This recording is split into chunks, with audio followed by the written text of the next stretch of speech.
Então eu começo exatamente com a citação número 1 do handout de vocês, que é uma citação do Sexto Empírico.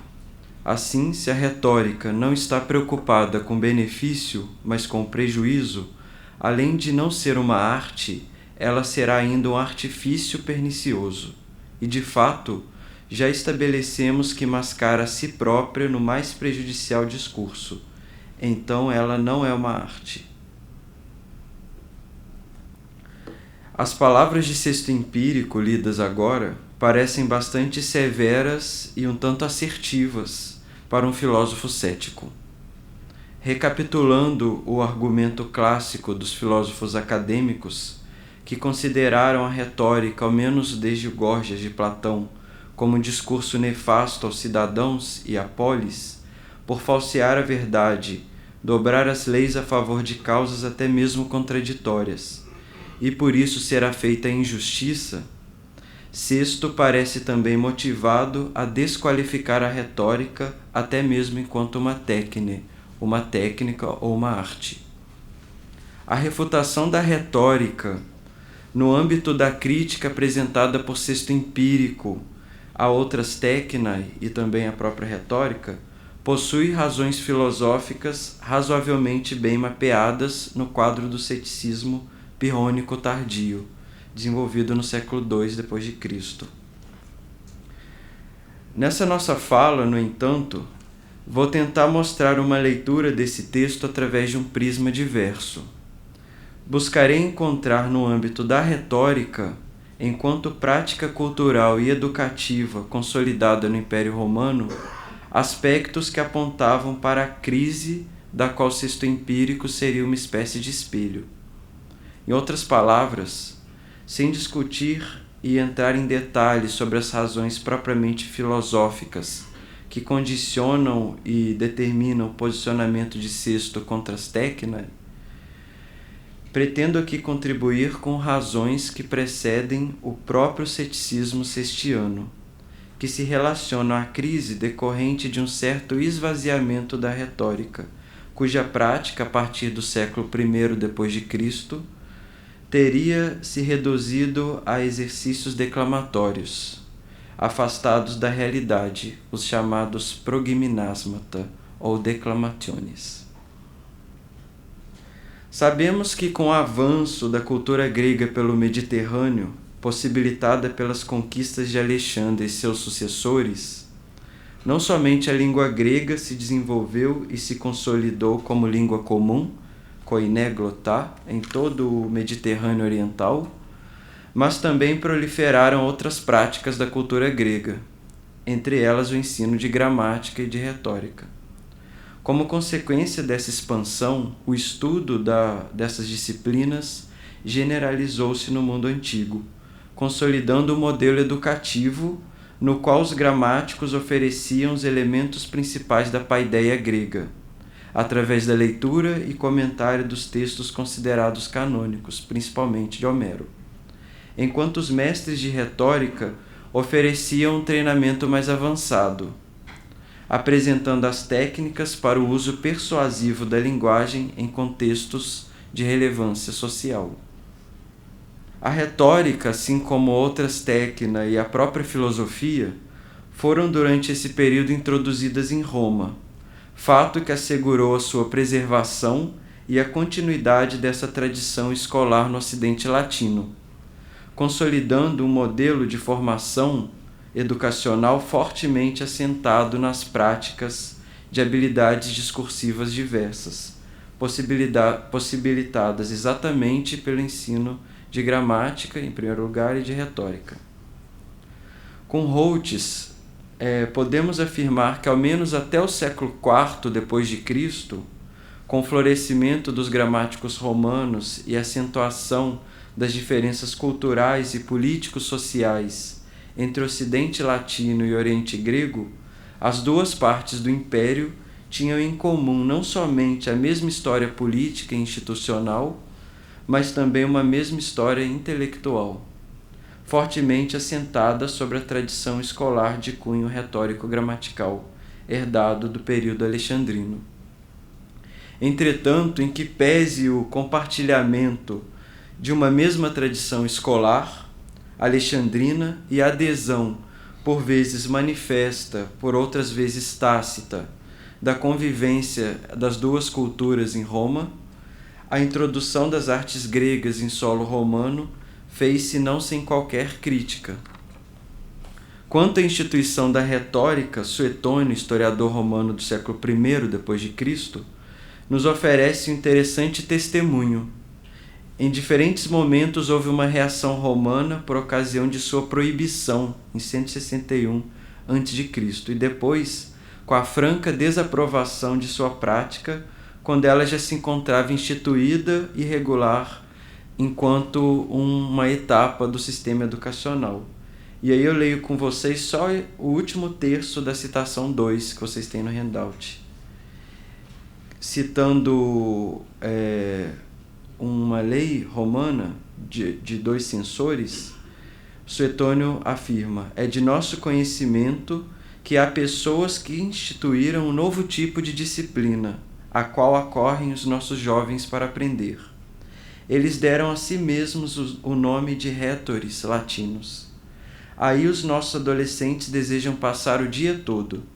Nossos antepassados instituíram aquilo que seus filhos deviam aprender e a quais escolas deviam ir. Essas novidades, fora do uso e dos costumes dos antigos, não nos agradam nem nos parecem corretas. Também Sexto Empírico nos reporta a argumentação de Critolau e dos filósofos acadêmicos, que justamente também afirmavam a inconveniência da retórica no fato de ela ter sido, nas cidades gregas, instituída com dificuldade e desconfiança, sendo frequentemente banida, como a gente lê aí na citação 3. Mas, no entanto, todos os homens, em todos os lugares, caçaram a retórica por ser muito hostil, tal como, por exemplo, o legislador cretense, que proibiu aqueles que se orgulhavam de sua oratória de se estabelecer em sua ilha, e também o espartano Licurgo, que, tornando-se um admirador de Tales de Creta, introduziu a mesma lei entre os espartanos. E por isso, muitos anos depois, os éforos puniram um jovem que estudara retórica. Ecos da resistência retórica podem também ser encontrados no prólogo do De Innoentione de Cícero, onde o orador defende a fusão da oratória com a filosofia, como alternativa ao treinamento meramente técnico da escola de retórica. A obra de Cícero, no entanto, tornar-se-ia o padrão da aplicação exemplar dos princípios retóricos a favor da eloquência. Depois de Cícero, a consolidação da disciplina e o desenvolvimento de sua prática passariam, contudo, a serem vistos como decadentes, entre aspas. É o que verificamos, por exemplo, ainda no século I a.C., com o testemunho de Sêneca o Velho, mestre de retórica romano, que associa a crise da retórica à decadência moral romana, como a gente lê no fragmento 4. Assim podeis avaliar o quanto os talentos decaem dia após dia, e não sei por que excessos da natureza a eloquência andou para trás. Tudo que a eloquência romana teve para se contrapor ou ser preferível aos arrogantes da Grécia, teve seu auge à época de Cícero. Todos os talentos que trouxeram luz aos nossos estudos nasceram naquela época.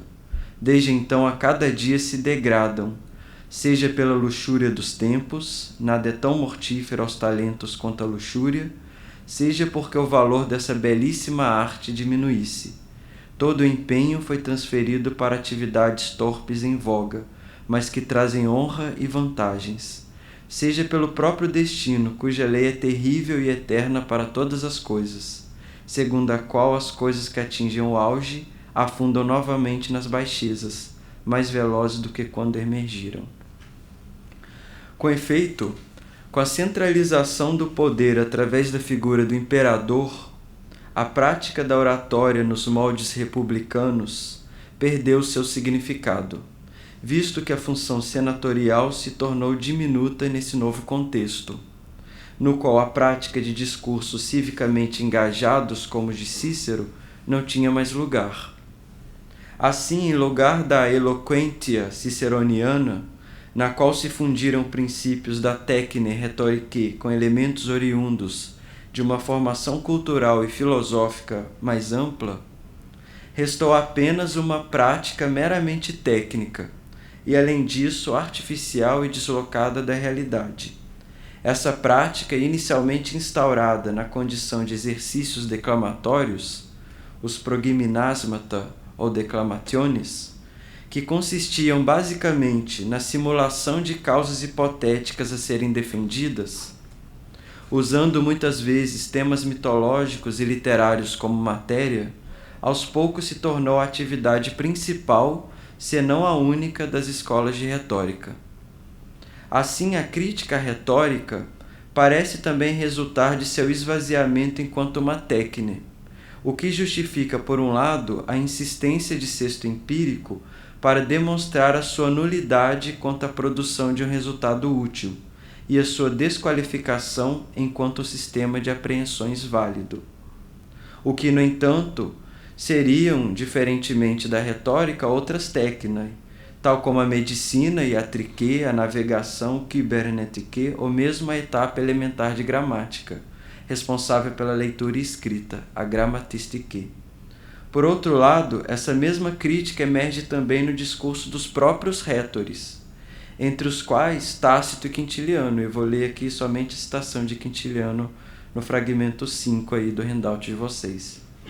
Sendo assim, acontece que as declamações têm menos de sangue e de vigor que os discursos, pois nestes existe matéria original, naquelas a matéria fictícia. Dessa forma, as críticas à retórica realizadas no discurso de Sêneca o Velho, Tácito e Quintiliano, se não sinalizavam para uma crise da própria retórica enquanto atividade cultural, ao menos revelavam um esgotamento de suas abordagens de ensino na escola, porquanto reduzidas aos chamados exercícios declamatórios.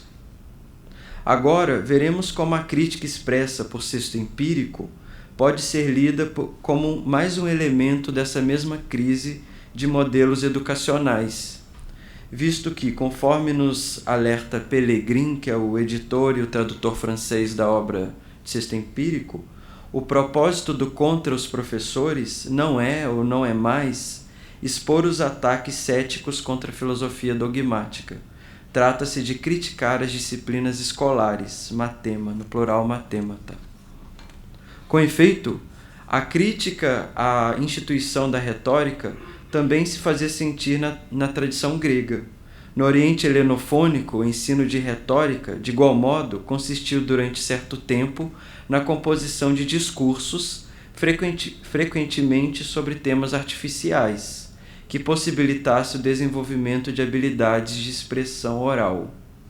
É o que vemos, por exemplo, em testemunho tão antigo quanto o que Platão nos oferece no Fedro, no qual o personagem que dá título ao diálogo, ao se encontrar com Sócrates, vem de um encontro com Lísias e se mostra atribulado em repetir os textos memorizados de seu mestre, propondo-se a recitar um texto previamente escrito, que é a citação 7.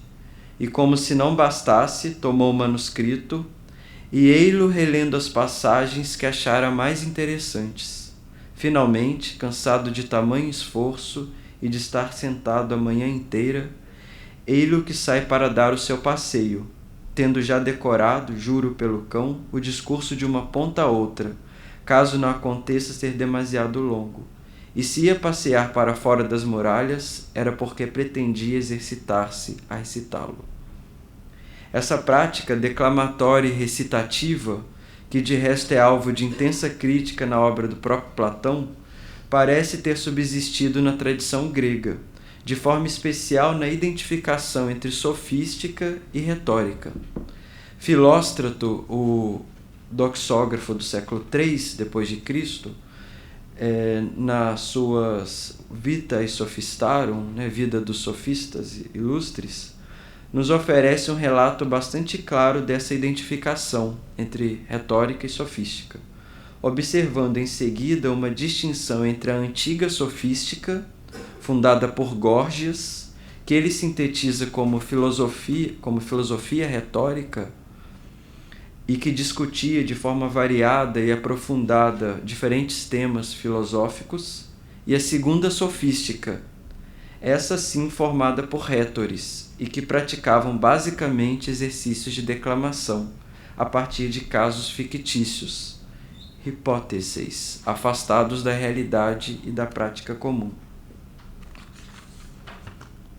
Na confluência entre essa tradição de ensino, que já era questionada pelos próprios mestres de retórica, e a sua permanência na sofística grega, a qual, conforme nos informa Filóstrato, também resultava em certo rebaixamento da antiga sofística, por ele considerada filosófica, situa-se a crítica que Sexto Empírico oferece à retórica.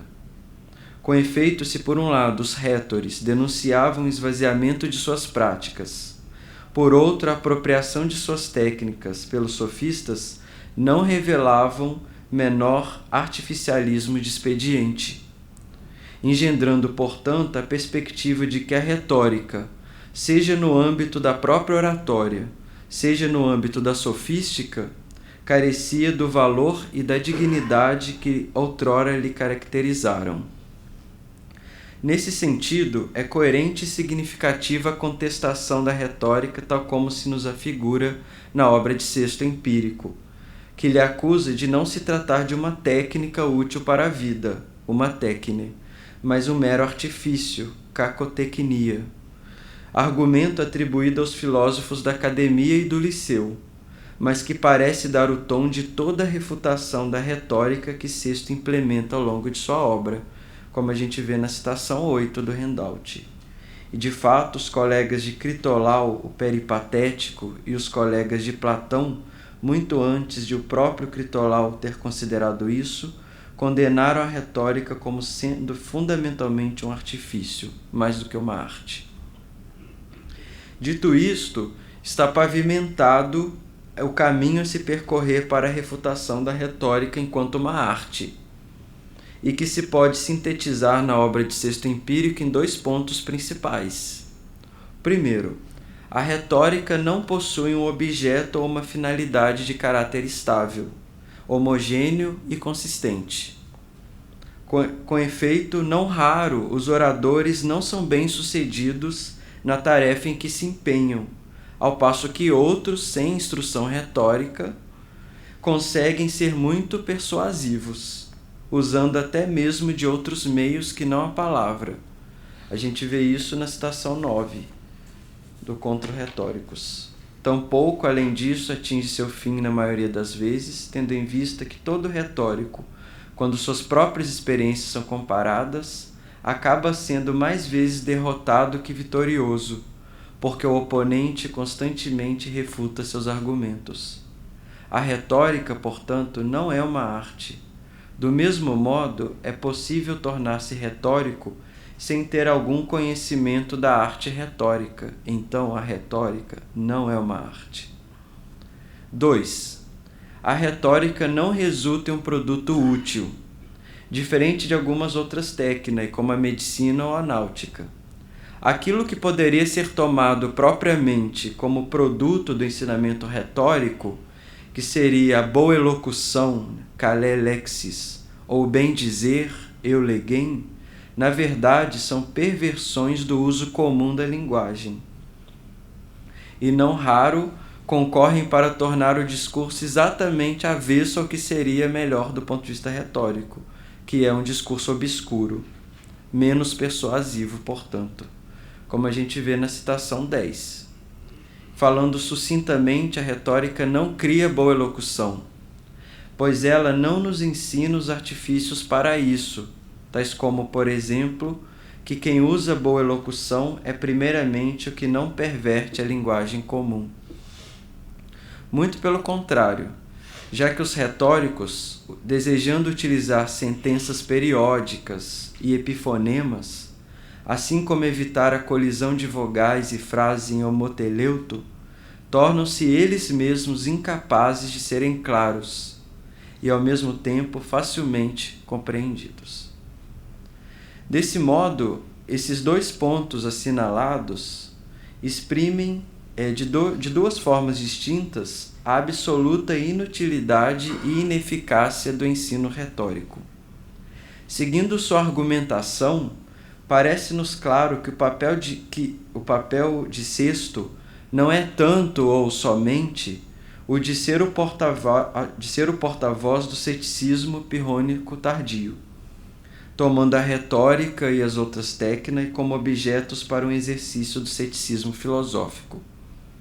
De fato, em vez de expor de forma desapaixonada os argumentos contrários, incitando a dúvida e gerando a suspensão do juízo sobre eles, como se esperaria de um exercício cético, Sesto, ao contrário, manifesta claramente seu juízo negativo sobre a retórica, com grande vivacidade discursiva e agressividade de tom, condenando as opiniões consideradas falsas, sem qualquer espaço para dúvida. Se necessário, Sesto mobiliza até mesmo os argumentos dos acadêmicos para fazer convincente o seu ponto de vista, ou seja, extremamente retórico. Por essa razão, se analisado especificamente no âmbito do ceticismo, o contra os retóricos, de Sesto empírico, pode-nos até mesmo trazer dúvidas quanto à coerência com os modelos céticos antigos.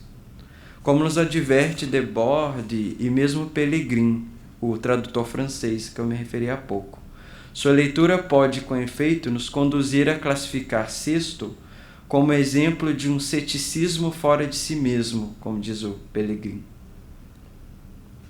Todavia, se avaliada no âmbito da crise da retórica no mundo greco-romano, não nos parece fora de propósito a intensa crítica de Sesto à retórica, ao acusá-la de não ser uma arte, ουκ τέκνη εστιν rhetoriké, uma frase repetida muitas vezes ao longo do tratado. Ao contrário, ao afastar-se da avaliação equilibrada dos argumentos contrários, que caracteriza a prática do ceticismo antigo, em prol de uma postura mais incisiva, Sesto se aproxima dos próprios mestres de retórica, para, paradoxalmente, atacar a sua arte. Muito obrigado.